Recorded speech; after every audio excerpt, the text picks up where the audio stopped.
Hello friend, good morning, Radhe Radhe. Welcome back to my new blog. कैसे हो आप सभी लोग? आशा करती हूँ आप सभी लोग बहुत अच्छे होगे, मस्त होगे, अपने जीवन में खुश होगे।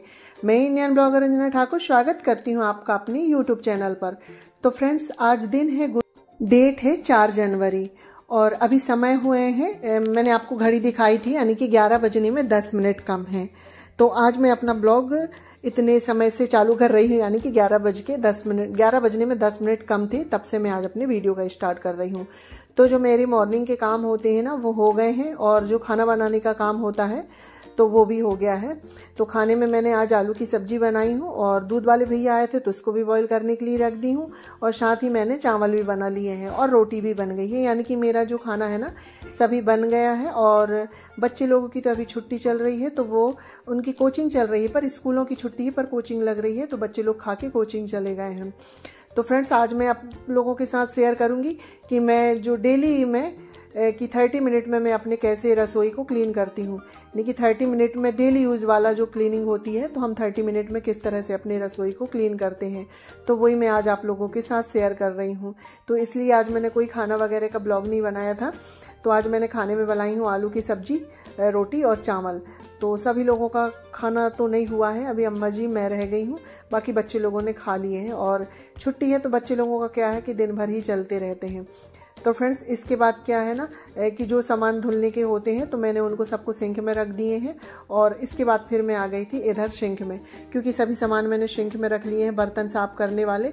तो मैं पहले बर्तनों को क्लीन करूँगी, उसके बाद फिर मैं गैस काउंटर वगैरह क्लीन करूँगी, क्योंकि मेरी जो आदत होती है ना, मैं पहले बर्तनों को ही क्लीन करती हूँ। बर्तन एक बार क्लीन हो जाते हैं ना, तो फिर हमारा जो गैस काउंटर और होता है ना, एयर सिंक होती है, तो खाली तो हमें गैस काउंटर और पूरे जो काउंटर होता है ना, उसको क्लीन करने में हमें दिक्कत नहीं होती है। तो चलिए फ्रेंड्स, मैं फ़िलहाल बर्तनों को क्लीन कर लेती हूँ।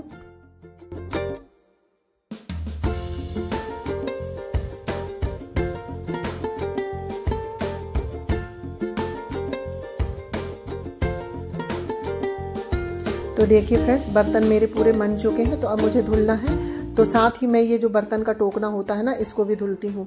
1 या 2 दिन के अंतरे में मैं इसको धुलती ही हूँ, क्योंकि हम इसमें नीचे रखते हैं ना, तो थोड़ी सी चिकनाहट सी हो जाती है और गंदे भी हो जाते हैं। इसलिए इसको मैं 1 या 2 दिन में धुलते ही रहती हूँ, तो ये हमारा साफ रहता है। तो बर्तन का टोकना धुलने के बाद अब आ गई है बर्तनों का नंबर। तो हम एक एक करके सभी बर्तनों को धुल लेंगे। और बर्तन मैंने पूरे ही मांज लिए थे, बस एक थाली और थोड़ा तवा रह गया था, तो तवा मैं सबसे लास्ट में मांजती हूँ। पहले पूरे बर्तन धुल लेती हूँ, उसके बाद फिर मैं तवे को क्लीन करती हूँ।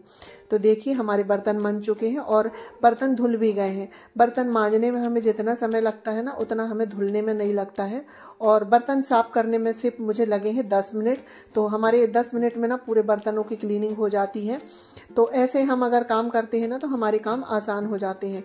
तो फ्रेंड्स देखिए, हमारे बर्तन क्लीन हो गए हैं। तो अब हम तवा को क्लीन करेंगे, और बाद में इसके बाद जो परात रहती है ना, तो हम उसको मांज के धुल लेंगे।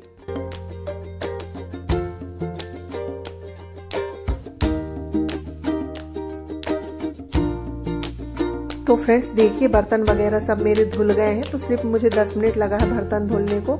और इसके बाद फिर मैं जितना एरिया ये सिंक के आसपास का होता है ना, पहले मैं इसको साफ कर लेती हूँ। तो जो सिंक के आसपास की जितनी भी टाइल्स है, तो मैं जिस साबुन से बर्तन क्लीन करती हूँ ना, उसी साबुन से ये सिंक के आसपास की एरिया को धुल लेती हूँ। और जो नल वगैरह है ना, जैसे कि साफ पीने वाला पानी वाला नल है और ये बर्तन धुलने वाला नल है, तो मैं इसको भी डेली यूज में ही साफ करती हूँ, क्योंकि पानी के छींटे और हम बर्तन वगैरह क्लीन करते हैं तो साबुन के छींटे लग ही जाते हैं। तो मेरा ये डेली का रूटीन होता है कि मैं टाइल्स जितनी भी आसपास की टाइल्स वगैरह होती है, उन सबको विम लगा के धुलती हूँ। तो ये हमारी टाइल्स धुल गई हैं। तो इसके बाद फिर मैंने पानी डाल के उनको धुल ली हूँ, और उसके बाद फिर वहाँ का जो पानी है ना, तो हमने उसको वाइपर से निकाल दिए हैं। अब उधर की सफाई हो गई है फ्रेंड्स। और मैं प्लेटफॉर्म इसलिए क्लीन कर लेती हूँ कि मुझे ऊपर फिर ना ट्राइपॉड रखना पड़ता। तो फ्रेंड्स देखिए, मैंने सिंक एरिया के धुल दिए हैं, और उसके बाद फिर मुझे अब गैस धुलना है। तो गैस धुलने के लिए दूध वगैरह बॉईल हो गए थे, तो मैंने दूध को फ्रिज में रख दी हूँ। दूध यानी कि थोड़ा ठंडा हो गया था, उसके बाद फ्रिज में रखी हूँ। और जो प्लेटफॉर्म में जो खाना वगैरह रखे थे ना, तो मैंने आज सबको नीचे रख दी हूँ, क्योंकि मुझे आज अच्छे से ही धुलना है। और आज गैस काफ़ी गंदी भी हो गई थी, तो इसके बाद फिर मैं बिम लगा के पूरी जो गैस होती है ना उसमें बिम लगा देती हूँ थोड़ी देर के लिए, 2 मिनट के लिए। तो उससे हमारी जो गैस है ना फूल जाती है। बिम लगाने के बाद फिर इसके बाद मैं आसपास की जो जितनी भी टाइल्स होती है ना इसमें भी मैं जो बर्तन मांजने वाली साबुन होती है उसी को लगाती हूँ। और ये मेरा डेली रूटीन होता है कि मैं डेली में ही मॉर्निंग के समय में मैं साबुन लगा के धुलती हूँ। हाँ, मैं जब रात का समय होता है तो ऐसे ही कपड़े से पोंछ देती हूँ, पर मॉर्निंग में मैं डेली यूज़ में ही जो बर्तन वाली साबुन होती है उसको लगा के गैस धुलती हूँ। और गैस धुलने के बाद जो बटन होती है ना तो उसमें थोड़ी बहुत आटे लग ही जाते हैं, तो एक ब्रश रख लेती हूँ मैं अपने रसोई में, और मेरे रसोई में ब्रश रहता ही है, तो बटन को ब्रश से साफ कर लेते हैं। और गैस के जो बर्नर होते हैं ना उसके आसपास की जो किनात होती है तो उनमें भी आटा कुछ भी ऐसा कि लग जाता है, तो उसको भी मैं डेली यूज में ब्रश से क्लीन कर लेती हूँ। तो हमारी गैस को मांजने का काम हो गया है फ्रेंड्स। तो मैं एक ग्लास रख लेती हूँ और इससे पानी डालते जाती हूँ, तो इससे हमारी ना बहुत अच्छे से क्लीनिंग हो जाती है पानी डाल के, और इससे हमारी जो गैस है टाइल्स है ना चमक जाती है और इसमें ना बिल्कुल कोई भी चिकनाहट नहीं रहती है। तो ये मेरा डेली रूटीन है कि मैं इसी तरह से अपनी गैस को क्लीन करती हूँ। तो गैस को पानी डाल के धुल दिए हैं हमने, और इसके बाद हम इसका जितना भी पानी है, तो हमारा ये वाइपर है छोटा वाइपर, और ये मेरा वाइपर रसोई में ही रहता है, तो इससे हम पूरे प्लेटफॉर्म का जो पानी होता है ना वो निकाल लेंगे। और पानी निकालने के बाद फिर हम इसे ना सूखे कपड़े से पोंछ लेते हैं। तो उसके बाद सूखे कपड़े से पोंछ दो ना तो ये बहुत अच्छे से पोंछ जाती है और बिल्कुल चमकने लगती है, और डेली यूज में ही ये मेरा रूटीन है। और आसपास जितने भी होते हैं ना तो मैं सभी को डेली यूज में क्लीन कर देती हूँ। कि जैसे विंडो में ये कांच लगा है और साइड में कवर्ड है, तो उसके सामने की जो कवर्ड है ना उसको भी मैं क्लीन कर देती हूँ। और आसपास की जितनी भी टाइल्स होती हैं तो डेली यूज का मेरा होता है उनको क्लीन करने का। और मिक्सी वगैरह हटा के ये सब मुझे रोज ही पोंछना होता है, क्योंकि हम ना खाना बनाते हैं तो थोड़ा बहुत गंदा रोज ही हो ही जाता है। ऑयल के छींटे, जैसे कि दाल में अगर सीटी आती है ना तो आसपास पूरे दाल का जो पानी होता है वो छिड़के जैसे हो जाता है। तो इसलिए मैं डेली यूज में ही ऐसे करती हूँ, और दाल हमारे यहाँ डेली यूज में ही बनती है, तो इसलिए थोड़ी मेरे आसपास का एरिया है गंदा हो जाता है। तो फ्रेंड्स देखिए, गैस वगैरह मैंने पोंछ दी। उसके बाद फिर मैं आ गई हूँ ये कॉर्नर सेट में। तो ये कॉर्नर सेट 1 या 2 दिन के अंतरे में मैं इसको भी क्लीन करती हूँ, क्योंकि हम यहाँ पर नमक शक्कर के डिब्बे रखते हैं ना तो गंदे हो जाते हैं। और हाँ, नमक का डिब्बा हो या फिर शक्कर का डिब्बा हो या फिर चाय पत्ती, तो इसे मैं डेली ही साफ कपड़े से पोंछ देती हूँ, तो ये डेली ही साफ रहते हैं और चमकने लगते हैं, और हमें इसे बाद में फिर ज़्यादा क्लीन करने की ज़रूरत नहीं होती है। तो ये मेरा डेली का रूटीन होता है। और इसके बाद फिर जो आसपास की टाइल्स होती है तो हम उसको भी, और आज मैंने मिक्सी में चटनी बनाई थी तो आज मैं मिक्सी को भी क्लीन करूँगी। और हाँ, वैसे तो हम डेली यूज में ही चटनी बनाते हैं, कुछ ना कुछ मिक्सी में पीसते ही रहते हैं, तो जब भी मैं इसमें कुछ पीसती हूँ तो हाथों हाथ में इसको भी क्लीन कर देती हूँ। अगर हम इसको छोड़ देंगे ना तो इसमें दाग वगैरह लग जाते हैं और मिक्सी फिर वाइट रहती है तो वो निशान ना बिल्कुल अच्छे नहीं लगते हैं। तो इसीलिए हम जब भी इसमें चटनी या कुछ भी पीसे ना तो इसे साथ में क्लीन करके रख दें, तो ये हमारी हमेशा साफ रहती है। तो मेरा पूरा एरिया साफ हो गया है, और इसके बाद फिर मैंने पूरे ही प्लेटफॉर्म में कपड़ा मार दिया है एक बार सूखे कपड़े से, तो हमारा प्लेटफॉर्म जो है ना अच्छे से सूख गया है। और इसके बाद जो कुकर सब्जी वगैरह मैंने नीचे रखी थी तो सब कुछ मैं ऊपर रख दूंगी। और उसके बाद फ्रेंड्स ये वाले जो कबर्ड हैं तो इसको मैं क्लीन करना पड़ता है, क्योंकि हमारे यहाँ पर ना मिर्च मसाले पूरा सामान रखा हुआ है, तो उसको हम बार बार खोलते हैं, तो कभी हमारे हाथ गंदे भी रहते हैं तो हाथ लग जाते हैं तो वो गंदा हो जाता है, तो इसलिए हम उसे डेली ही क्लीन करते हैं। तो कबर्ड वगैरह क्लीन करने के बाद फिर मैं इधर आ गई थी सिंक के साइड। बाकी मैंने टाइल्स वगैरह तो सब क्लीन कर दिए थे, सिर्फ सिंक बस रह गई थी मेरी क्लीन करने के लिए।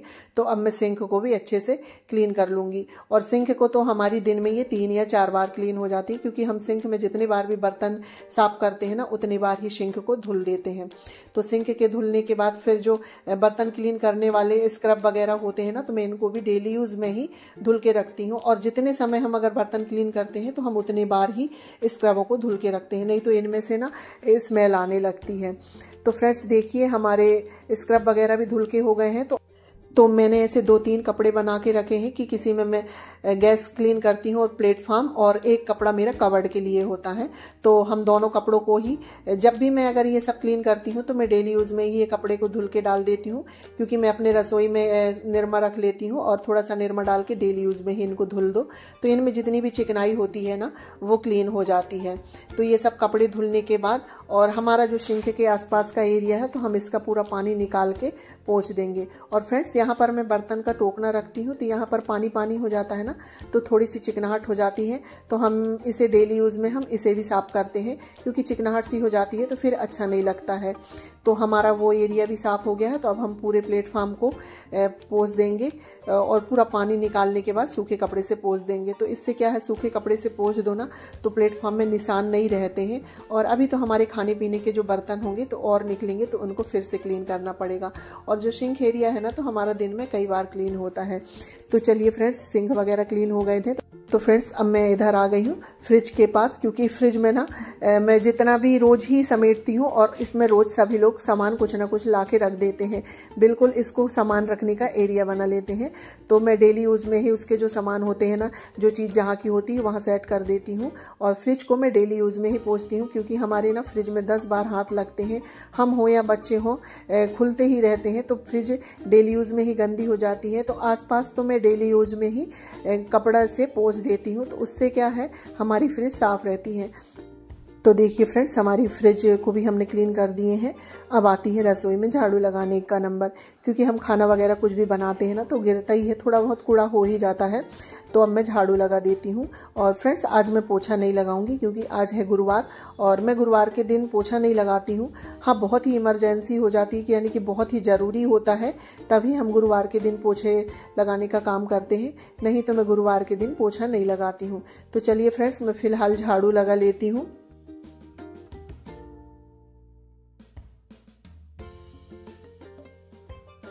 तो देखिए फ्रेंड्स, हमारी झाड़ू लग गई है और मेरा जो काम है 30 मिनट में हो गया है। हाँ, मैं 11 बजने में 10 मिनट थे जब रसोई में आई थी। तो उस बीच में मैं अम्मा जी के लिए पानी गर्म करने के लिए रख दी थी, क्योंकि अम्मा जी गर्म पानी पीती हैं खाना के लिए। तो मेरे 10 मिनट वैसे चले गए थे। मैं 11 बजे से अपना काम स्टार्ट करी थी और 11:30 तक मेरे सभी काम हो गए थे। और उसी बीच में मैंने अम्मा जी को खाना भी दे दी हूँ। तो देखिए, मेरे ना सभी काम हो गए हैं और मुझे सिर्फ 30 मिनट लगी है अपनी रसोई क्लीन करने में। और मैं डेली यूज़ में ही इतना ही समय लगता है मुझे अपनी रसोई का जो क्लीनिंग करने में। हाँ, जब मैं डीप क्लीनिंग करती हूँ तो उसमें मुझे 60 मिनट लग जाते हैं, क्योंकि उसमें मुझे सभी कबर्ड वगैरह को क्लीन करना पड़ता है। तो फ्रेंड्स, ये रहा मेरा छोटा सा वीडियो। अगर आप लोगों को ये वीडियो अच्छा लगे तो लाइक शेयर सब्सक्राइब करिएगा, और चैनल में नए आते हैं तो प्लीज़ सब्सक्राइब करिएगा। मिलते हैं नेक्स्ट ब्लॉग में, जब तक के लिए बाय बाय, टेक केयर।